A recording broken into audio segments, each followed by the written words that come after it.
Hello friends, welcome to TFC media planet live. Konidela Pawan Kalyan ఒక్క cinema చేస్తే తెలుగు హీరోలలో ఎవ్వరికీ దక్కనటువంటి రెమ్యునరేషన్. నేను సినిమా చేస్తా అని చెబితే ఇంటి ముందు పడిగాపులు కాసే నిర్మాతలు. ఒక్క సినిమాలో అతని పక్కన నటిస్తే చాలు టాలీవుడ్ అగ్రతారలలో ఒకరిగా మారిపోతాం అని సంబరపడిపోయే హీరోయిన్లు. హిట్టు ఫ్లాప్లతో సంబంధం లేకుండా ఆయన సినిమా వస్తే చాలు థియేటర్లు నింపేయాలని ఎదురు చూసే కోట్ల కొద్దీ అభిమానులు. ఇందులో ఏది అబద్ధము కాదు. నేను ఆయన అభిమానిని అసలే కాదు. కానీ కళ్ళతో చూస్తున్న ఆయన జీవిత వాస్తవాలను మాట్లాడుకోవాల్సిందే. అన్ని అనుభవించే శక్తి ఉన్న ఒక్క అభిమానులను మాత్రమే వెంట ఉంచుకొని మిగతా సుఖాలన్నిటినీ వదిలేసి ఇప్పుడు ప్రజల శ్రేయస్సు అంటూ రోడ్ల మీద తిరుగుతున్నాడు. నాయకుడు కదా, రాజకీయంగా ఆయన పార్టీ కోసం అలా చేస్తున్నాడులే అనుకుంటే చాలా విచిత్రంగా కాలువల్లో నీరు త్రాగుతున్నాడు. రోడ్డు పక్కన నేల మీద కూర్చొని మట్టి పాత్రల్లో జొన్నబువ్వ తింటున్నాడు. ఇవన్నీ చేస్తుంటే అనిపిస్తుంది, ఇక ఆయన గురించి పూర్తిగా తెలిసిన వారంతా ఆయన చేసే పనులు చూసి నువ్వు దేవుడు స్వామి అంటుంటే పార్టీలకు కులాలకు బానిసలుగా మారిపోయిన మరికొందరేమో ఆయనవి పొలిటికల్ స్టంట్స్ అంటూ ఆలోచన రహితంగా విమర్శిస్తున్నారు. మరి ఇంతకు అసలు పవన్ కళ్యాణ్ సినీ అద్దాల మేడ నుంచి రాజకీయ చీకటి గదిలోకి ఎందుకు వచ్చాడు? అసలు ఏంటి ఆయన జీవితం? ప్రజల శ్రేయస్సు, ప్రజా సంక్షేమ విప్లవం అంటూ జన సైన్యాన్ని తయారు చేస్తున్న ఆయన అడుగుల్లో వాస్తవం ఎంత? రాష్ట్ర వ్యాప్తంగా అవినీతి పరులకు చెమటలు పట్టించిన అధికారులందరూ ఆయనకు తోడుగా నిలవడంలో ఆంతర్యమేంటి వంటి విషయాలతో పాటు పవన్ కళ్యాణ్కు సంబంధించిన ఎన్నో ఇంట్రెస్టింగ్ విషయాలను నేను మీకు ఈ వీడియో ద్వారా తెలియజేస్తున్నాను. పవన్ కళ్యాణ్ గుంటూరు జిల్లా బాపట్లలో 1971 సెప్టెంబర్ 2న అంజనాదేవి వెంకట్రావు దంపతులకు జన్మించారు. కానిస్టేబుల్గా పనిచేస్తున్న వెంకట్రావు సంతానంలో పవన్ కళ్యాణ్ చిన్నవాడు. పవన్ కళ్యాణ్ అసలు పేరు కళ్యాణ్ బాబు. 1997లో ఆయన కరాటే ఛాంపియన్స్ పోటీలలో ఇచ్చిన డెమో సందర్భంలో ఆయన ప్రతిభ చూసిన నిర్వాహకులు ఆయనకు ఆంజనేయుని పేరు కలిసి వచ్చేలా పవన్ కళ్యాణ్ అని పెట్టడం జరిగింది. అలా కళ్యాణ్ కాస్త పవన్ కళ్యాణ్ అయ్యారు. ఇక పవన్కు సంబంధించిన చిన్నతనంలోకి వెళ్తే కుటుంబంలో చిన్నవాడిగా ఉన్న పవన్కు చిన్నతనం నుంచే ఆస్తమా ద్వారా అనారోగ్యం చుట్టుముట్టింది. వైద్య ఖర్చులకు కూడా డబ్బులు వెతుక్కునే పరిస్థితి వారిది. ఎందుకంటే వారు మొదటి నుంచి కూడా కష్టాన్ని నమ్ముకొని ఉన్న ఫ్యామిలీ. పవన్ తండ్రి వెంకట్రావు పోలీసుగా పనిచేసినప్పటికీ ఒక్క రూపాయి కూడా లంచం తీసుకునే మనిషి కాకపోవడంతో వారి కుటుంబం అందరి పోలీస్ కుటుంబాల్లా కాకుండా మిడిల్ క్లాస్ ఫ్యామిలీగానే మిగిలిపోయింది. ఈ క్రమంలోనే కుటుంబంలో పెద్ద కుమారుడైన చిరంజీవి తన స్వయం కృషితో సినిమాల్లోకి వచ్చి హీరోగా అభిమానులను మెప్పించి మెగాస్టార్గా మారిపోవడంతో అప్పటి వరకు ఒక మాదిరిగా సాగుతున్న ఆ కుటుంబంలోకి స్టార్డమ్ వచ్చేసింది. ఈ క్రమంలోనే నెల్లూరులోని సెయింట్ జోసెఫ్ స్కూల్లో 10వ తరగతి చదివిన పవన్ మొదట ఫెయిల్ అయ్యి ఆ తరువాత అతి కష్టం మీద పాస్ అవ్వడం జరిగింది. ఇక ఆ తరువాత ఇంటర్ నెల్లూరు విఆర్ కాలేజీలో చదివాడు పవన్. కళ్యాణ్కు కాలేజీలో సబ్జెక్ట్స్ పుస్తకాల కన్నా ఆధ్యాత్మిక పుస్తకాలు, బయోగ్రఫీలు, హిస్టరీలు చదవడంపైనే ఎక్కువ ఆసక్తి చూపించేవారు. ఆ సమయంలో సత్యశోధన, ఓ యోగి కథ, ఆధునిక మహాభారతం వంటి చారిత్రాత్మక ఆధ్యాత్మిక పుస్తకాలు చదవడంపైనే ఎక్కువ ఆసక్తి కనపరిచేవాడు పవన్. తన చిన్నతనం నుంచి కూడా మహాసిగ్గుగా ఉండేవాడు పవన్ కళ్యాణ్. నలుగురిలో అసలు కలిసేవాడు కాదు. పైగా అన్న చిరంజీవి సినీ హీరో కావడంతో పవన్ను సైతం కాలేజీలో ప్రత్యేకంగా చూసేవారు. కానీ పవన్ మాత్రం అందుకు దూరంగా ఉండేవాడు. జీవితంలో ప్రజా హక్కుల కోసం ఉద్యమాలు చేసిన నేతలు అంటే ఆయనకు విపరీతమైన ప్రేమ. దీనికి ఉదాహరణ ఆయన ఉద్యమకారుడు చెగువేరాను ఎంతగా ఇష్టపడతారో తెలిసిందే. చెగువేరా, ఓషో వంటి ఉద్యమ నేతల జీవిత పోరాట గాథలను తెలుసుకొని జీవితం అంటే తినడం తాగడం కాదు, సాధించడం అని తెలుసుకున్నాడు.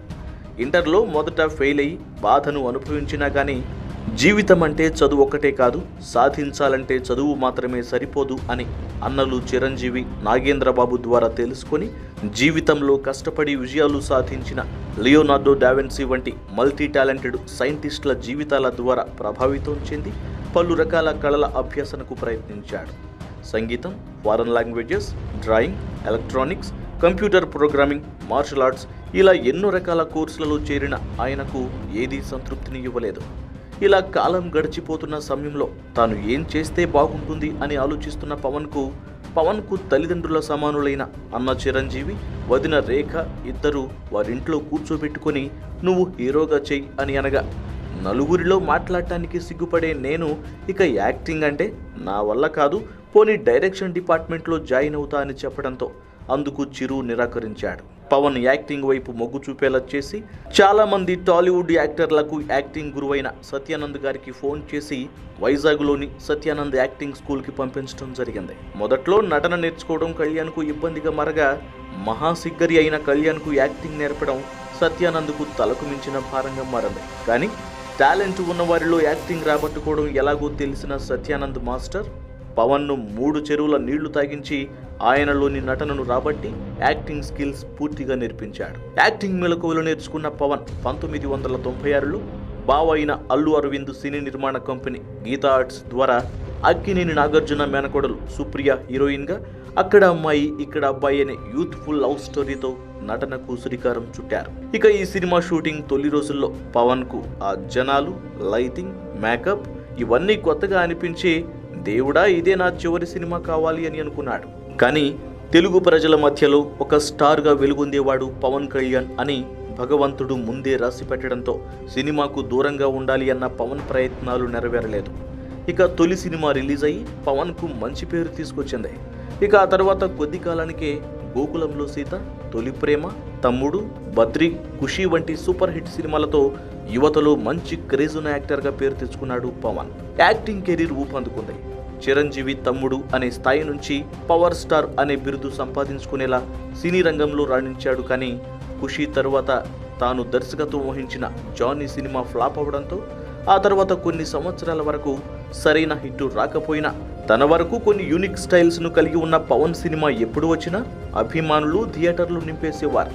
ఈ క్రమంలోనే సరిగ్గా 10 ఏళ్ల తర్వాత వచ్చిన గబ్బర్ సింగ్, అత్తారింటికి దారేది వంటి చిత్రాలతో పవన్ ఎప్పటికీ పవర్ స్టారే అని నిరూపించాడు. హిట్ ఫ్లాప్స్తో సంబంధం లేకుండా కెరీర్లో దూసుకుపోతున్న పవన్కు కుటుంబ రాజకీయాలు, ప్రజలు ఎన్నుకున్న నాయకులు ప్రజా సమస్యలను పట్టించుకోకపోవడం వంటివి ఆలోచించేలా చేసి తాను ప్రజాసేవ చేయాలని భావించి 2014 మార్చి 10వ తేదీన జనసేన పార్టీని స్థాపించడం జరిగింది.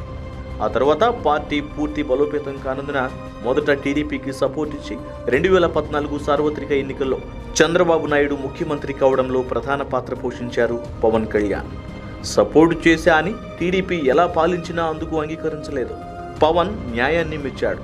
ప్రజా సమస్యలను దగ్గరకు వెళ్లి చూసి వాటిని ప్రభుత్వానికి తెలియజేసి వెంటనే పరిష్కారమయ్యేలా చేశారు.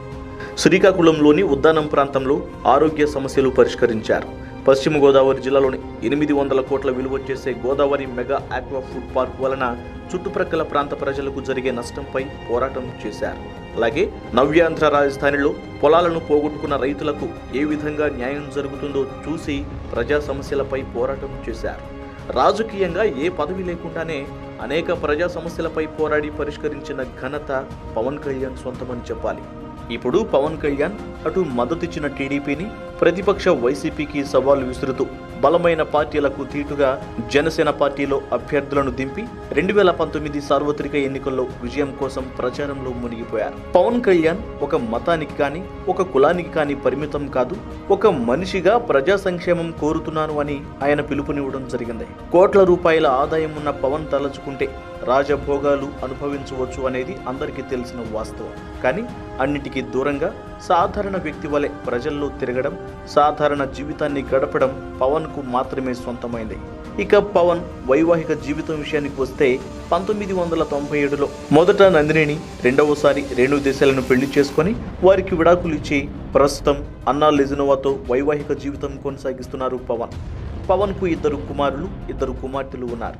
సినీ పరిశ్రమలో పవన్కు ఉన్న అత్యంత కొద్దిమంది సన్నిహితుల్లో దర్శకుడు త్రివిక్రమ్ శ్రీనివాస్, కమెడియన్ అలీలు మాత్రమే ఆయన స్నేహానికి దగ్గరయ్యారు అనే విషయం తెలిసిందే. మొత్తానికి పవన్ కళ్యాణ్ జీవితం అందరిలాగే సాధారణంగా మొదలైనప్పటికీ ఆయన పడ్డ కష్టం, జీవితంలో ఏదైనా సాధించాలి అనే తపన ఆయనను విజయ తీరాలకు చేర్చి ఈరోజు పవన్ కళ్యాణ్ అనే వ్యక్తి గురించి మాట్లాడుకునేలా చేసింది.